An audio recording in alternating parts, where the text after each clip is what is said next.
ఇవి వచ్చేసి పసుపు కొమ్ముల్ని సన్నగా చేసి వీటిని ఎండలో ఎండబెట్టాను. ఇవి వచ్చేసేసి ఒక 1 కిలో ఉసిరికాయలు తీసుకుని ఉసిరికాయలను కూడా ఇట్లా సన్నగా చేసి వీటిని కూడా ఎండలో నానబెట్టాను.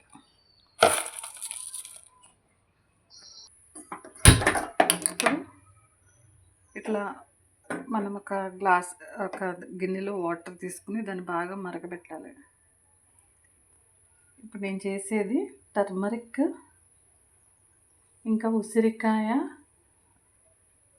టీ అన్నమాట. ఉసిరికాయ చాలా ఉపయోగం ఉంటుంది, అందరికీ తెలుసు ఆ విషయం. పసుపు మన ఇమ్యూనిటీ లెవెల్స్ని ఇంప్రూవ్ చేస్తుంది. చలికాలంలో జలుబు దగ్గు లాంటివి రాకుండా ఉండటానికి, వైరస్ ఇన్ఫెక్షన్స్ బారిన పడకుండా ఉండటానికి ఉపయోగపడుతుంది. బాగా వాటర్ని మరగబెట్టాలి.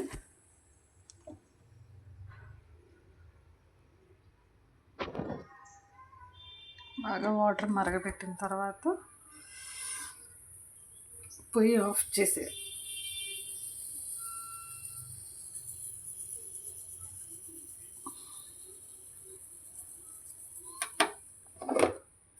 పొయ్యి ఆఫ్ చేసిన తర్వాత టర్మరిక్వి ఒక 2-3 ఉసిరికాయలు 1-2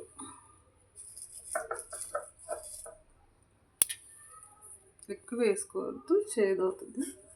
అలాగే పుదీనా ఆకులు 2-3.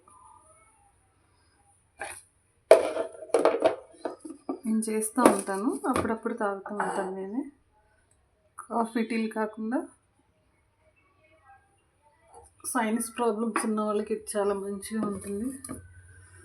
సైనసైటిస్ ఉంది కాబట్టి అప్పుడప్పుడు ఇది తీసుకుంటూ ఉంటా.